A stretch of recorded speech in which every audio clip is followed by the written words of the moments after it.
What about near-death experiences, part 2?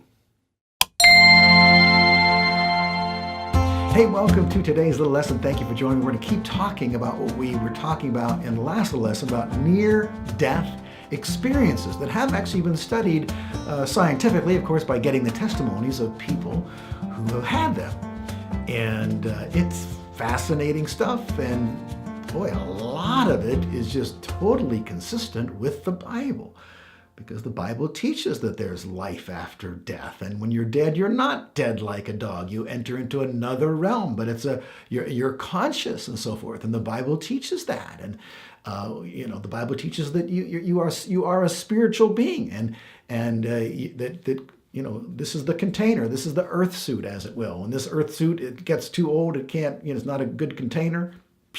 Out goes the spirit, and it's, Bible talks about going to stand before God. So a lot of people have had near-death experiences where they talk about, as I came out of my body, I looked at them pumping my heart on the ER table, and I started ascending upwards and so forth, and I saw this great light. Well, that's biblical. God is light. And they say, I felt this immense warmth, this love. Well, God is love, okay? But they didn't get all the way to judgment. I read a story one time. The doctor's name was, I believe it was Maurice Rawlings. And this was a book, I must have read it 30 years ago, about his near-death experience. And I believe it was an accident. He fell out of a window or something or other off of a ladder and died for so long, but was ultimately resuscitated. But he had this marvelous experience of actually being, walking towards this celestial city. And I'll never forget, he described it as he's walking through this field of all these flowers. And he said, I'm just walking, look at these beautiful flowers. And then he becomes conscious of the idea that, oh my goodness, I'm stepping on these flowers and crushing them. And he looks down, he looks behind him, and there's no crushed flowers. So he keeps walking, and he sees that the flowers come up into his feet. And, he's a spirit. And so he's not causing any material damage to the flowers. And he said, anytime I had a question about something, I immediately had the knowledge of the answer. So he said, I was hearing this music in the city, and it was this beautiful music like I never heard before in my life. Nothing on earth, I can't even describe it to you, but I noticed there was something distinctively different. And he said, as I wondered, what is this different about this music? He said, oh, there's no beat. There's no rhythm. Now, of course, all music has rhythm, right? It could be slow, medium, or fast, but, well, I shouldn't say all music, but most music has rhythm. If it doesn't have rhythm, it's probably not considered music by most of us. It's just... But anyway, so he was seeing this music, and then the question came to his mind, why isn't there a beat to this music? I can't discern any kind of tempo rhythm, And he immediately had the answer, because there's no time here and you cannot divide. And you can't divide it. You can't divide time unless there's time to divide. And he told other interesting things about that. So anyways, I said all that actually to lead up to what I think was one of the most interesting things in that book. And again, this is all just his own testimony. So, it's not the Bible, but it doesn't contradict the Bible. So yeah, it makes for interesting stuff. And he talked about either it happened to him as a doctor or someone else he knew, but a person died on the operating table. And they came back, were resuscitated temporarily, screaming, with terror. Save me! Don't let me die! I'm going to hell! It was terrible! Scared the willies out of anybody in that operating room.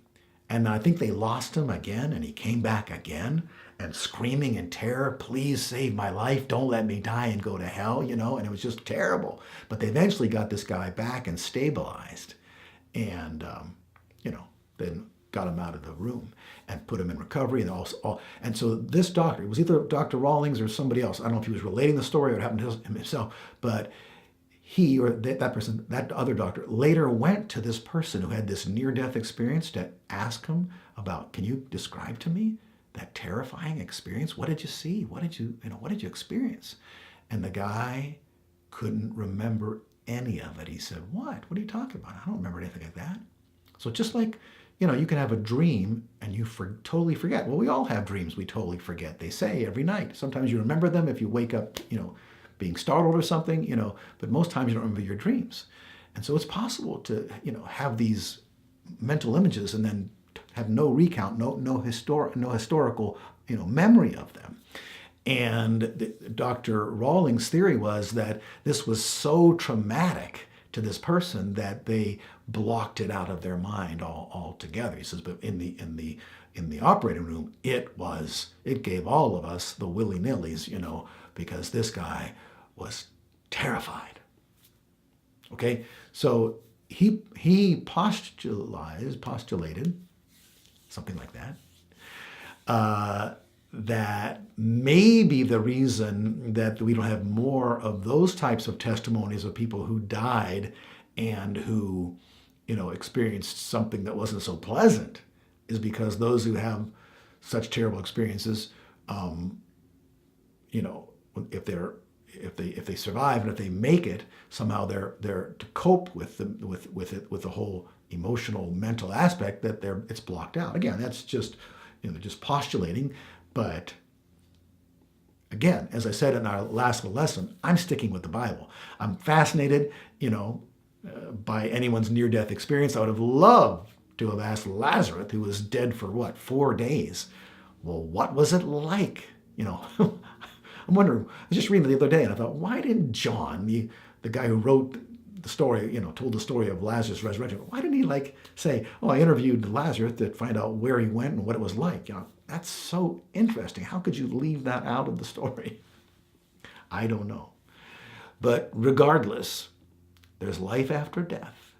I would say that by the testimony of thousands of people who have had NDEs, near-death experiences, it's proven. And, to say that these people all have the same similar experience because their brain is going through a chemical process, come on, my brain's going through a chemical process and I look down and I see the doctors pumping my heart and I can describe it later on in great detail, things I would not have known as an unconscious patient lying there. Just seems to me like there's some evidence here that ought to be considered by people who don't believe, and it would do them well to ponder, well, what's going to happen to me after I die? And you might want to check into what Jesus had to say, because he's a unique individual in all of history, right? He claimed to be God. He claimed to have existed from eternity. He made heaven, and so he has an authority on this subject. He made us, right? So we might want to check in with him to see what he has to say on this very important topic. Okay? All right, thank you so much for joining me on this little lesson. Hope to see you next time. God bless you.